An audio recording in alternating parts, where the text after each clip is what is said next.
અમદાવાદના બોપલ ગુમા વિસ્તારમાં જળભરાવની સમસ્યાના કાયમી ઉકેલ માટે અમદાવાદ મ્યુનિસિપલ કોર્પોરેશન દ્વારા રૂપિયા 142.5 કરોડના સ્ટ્રોમ વોટર ડ્રેનેજ પ્રોજેક્ટ હાથ ધરાશે। કેન્દ્રીય ગૃહમંત્રી અમિત શાહની સૂચના બાદ હાઇડ્રોલોજિકલ સર્વે આધારિત storm water drainage master plan અંતર્ગત ડીપીઆર તૈયાર કરી 3 કામોના ટેન્ડર પ્રસિદ્ધ કરવાનું આયોજન છે। બોપલ તળાવ, ગુમા તળાવ અને રત્ના તળાવના કુલ 11.50 ચોરસ કિલોમીટર કેચમેન્ટ વિસ્તારને આવરી લેતું આયોજન છે। હાલની અંદાજે 3.50 થી 4 લાખની વસ્તીને લાભ મળશે।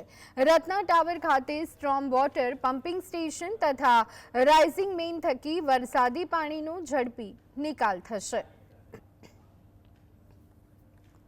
વરસાદી પાણી જાય એના માટેની અગાઉથી ચિંતા કરી હતી। એ તળાવો ઊંડા અને વ્યવસ્થિત બની ગયા છે। એના અંદર પાણી જાય એના માટેની આ એક ઇન્ટરલિંકિંગ અને વરસાદી લાઇનનું બધાનું જોડાણ કરવાનું છે। અને આના લીધે લગભગ આંબલી બોપલ ગુમાના જે 11 કિલોમીટરનો એરિયા તમે ગણો, એ 11 કિલોમીટરના વિસ્તારના અંદર આનો સીધો લાભ થશે।